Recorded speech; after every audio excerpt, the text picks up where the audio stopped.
नमस्कार दोस्तों, मैं डीके तिवारी आपका वेलकम करता हूं अपने चैनल जियो पल्स एनालिसिस पे। चुनाव का टाइम चल रहा है, पॉलिटिक्स में आदमी उलझा हुआ है और एक तरह से कहीं न कहीं हम लोग कई बार अपने आस-पड़ोस के लोगों से, अपने दोस्तों से इन नेताओं के चक्कर में लड़ाई भी कर लेते हैं, ये बात भी सही है। अपना संबंध बिगाड़ लेते हैं। हाँ, ये बात अलग है, इनका संबंध कभी नहीं बिगड़ता।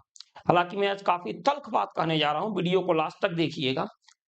आपने हमेशा सुना होगा पॉलिटिक्स में कहा जाता है कि जो मुर्दे होते हैं, उन्हें जलाया या दफनाया नहीं जाता है, जिंदा रखा जाता है। सही बात तो है कि इससे भी कहीं ज्यादा सही बात यह है कि पॉलिटिक्स में जिसकी बात करो, उसके लिए कभी कुछ मत करो या थोड़ा बहुत लॉलीपॉप टाइप का पकड़ा दो। बेसिकली उसमें कोई चेंज ना करो, उसका बेस चेंज ना करो ताकि कल को वो कुछ प्रोग्रेस करे। हमेशा उसकी बात करते रहो। जैसे एक सिंपल एग्जांपल दूंगा, कांग्रेस काफ़ी हद तक कहती है मुस्लिम, मुस्लिम। अभी आपने बिहार इलेक्शन से पहले भी देखा था कि बेंगलोर में कांग्रेस के ही किसी बड़े नेता ने कहा था कि Muslim is Congress and Congress is Muslim. But अगर 2-4 प्रावधान को छोड़ दिया जाए, जो लॉलीपॉप की तरह है, तो बेसिकली कांग्रेस ने मुस्लिमों के लिए क्या किया है? कुछ नहीं किया है भाई। आप देख लीजिए। भाई कंडीशन और खराब होती जा रही है। आप देखिए कि इलेक्शन से पहले कांग्रेस, बीजेपी सभी लोग गरीब गरीब हर एक पार्टी से सुनिए वो कहता है गरीबी दूर करो। हाँ, उनकी दूर नहीं होती, पार्टी से लेकर नेता की गरीबी दूर हो जाती है। सभी यही कहते हैं, जिनसे पूछो हम गरीबी दूर करने वाले हैं और बहुत अच्छी बात है। जो नेता स्टार्टिंग में बिल्कुल उभरता है अभी, वो भी का बात यही करता है, क्या कहता है? गरीबी दूर करो। और गरीबों की लड़ाई लड़ता है और खुद अमीर बन जाता है, गरीब वहीं रहते हैं। अब तो स्थिति ये है कि वही कहावत है, अगर किसी को भूख लगी है तो हम उसको मछली दे दिए, 1 दिन दिए, 2 दिन दिए, क्या होने वाला है? वो हमारे ऊपर आश्रित रहेगा। नेता भी यही चाहते हैं, मछली देने वाला काम। जबकि करना क्या चाहिए? हमें मछली पकड़ना सिखाना पड़ेगा। हमें मछली पकड़ना सिखाना पड़ेगा, लेकिन इस पर बात कोई नहीं करता। बीजेपी की बात करें, सबसे ज्यादा किसकी बात करती है? हिंदुओं की। कायदे से आप बताइए, मोदी जी को मई में उन्होंने वो लिया, शपथ लिया था 2014 में। 11 साल, साढ़े 11 साल से ज्यादा हो गए, 12 साल होने को है। और एक सिंपल बताइए आइडियोलॉजी में, हिंदू, मुस्लिम या फिर ईसाई, सिख, ये जो लोग भी हैं, बेसिकली क्या डिफरेंस है? अगर हम उनकी डेली दिनचर्या की, उनका नमाज, हमारी पूजा या उनका चर्च जाना, अगर इसको हटा दिया जाए तो बेसिकली कोई डिफरेंस नहीं है ना? तो अगर हिंदुत्व की बात लेकर मोदी जी आए हैं, तो ये बताइए कि मंदिरों का पैसा आज भी गवर्नमेंट लेती है। क्यों भाई? आप तो हिंदुत्व की बात करते हो, इसको क्यों नहीं आप कंप्लीट कर रहे हो? और अभी ये दिखाया जा रहा है कि बीजेपी गवर्नमेंट ने काशी में, मतलब वाराणसी में एक कॉरिडोर बना दिया है, विश्वनाथ, बाबा विश्वनाथ का। यार आप जाके मेरी ना मानो, सर्च कर लो गूगल पे, जितना पैसा मंदिरों से लिया गया उसका 1% भी नहीं लगा। मीन्स हमारे पैसे का 1% नहीं लगा, उसका कॉरिडोर बना दिया और नाम हो गया बीजेपी ने बहुत बड़ा काम कर दिया।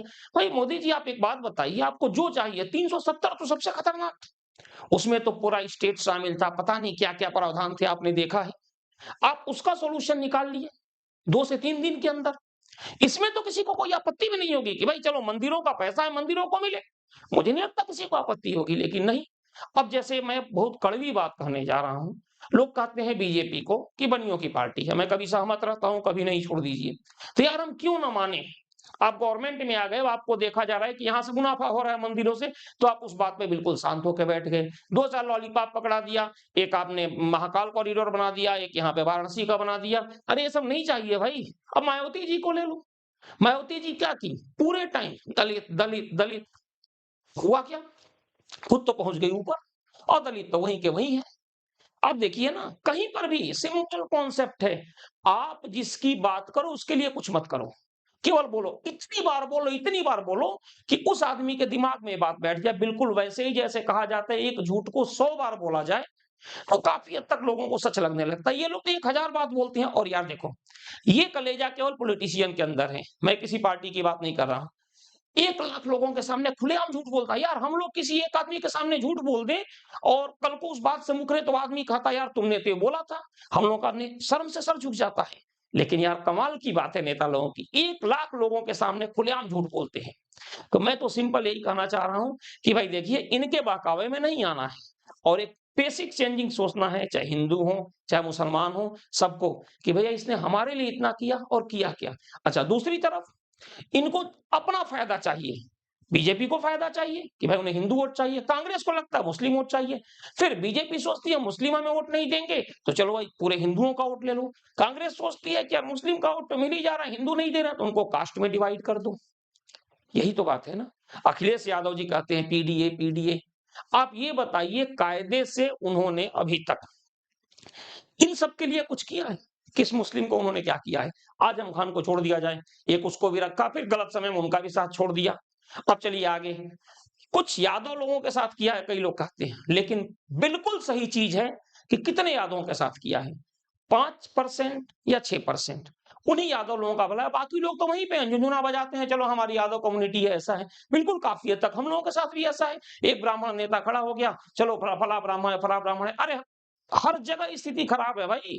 ब्राह्मण हो गए, मुस्लिम हो गए। मुस्लिम खुश हैं कि चलो हमारे यहाँ अतीक अहमद जैसा गुंडा पैदा हो गया जी, सभी डर रहे हैं। हम लोगों में भी, मैं अपने टाइम की बात बता रहा हूँ, बिल्कुल चुभने वाली बात है। श्री प्रकाश शुक्ला जैसे माफिया तैयार होते थे तो काफी लोग हमारी कम्युनिटी में भी खुश होते थे। चलो एक ब्राह्मण तो है, इतना बड़ा माफिया है, ब्राह्मणों का नाम मतलब कम से कम लोग ब्राह्मणों से डरेंगे, ये मुस्लिम समुदाय का है। ऐसे ही कुछ लोग राजपूत समुदाय में हैं।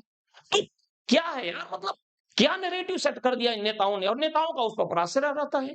तो ये स्थिति चलती जा रही है। देखिए भाई, स्थितियां बद से बदतर होती जा रही हैं। कम से कम हमें सोचना पड़ेगा, और नहीं सोचेंगे तो कोई बात नहीं, चीजें तो चल ही रही हैं। बस इतना कहना था। चैनल को लाइक और सब्सक्राइब जरूर कर देना। धन्यवाद।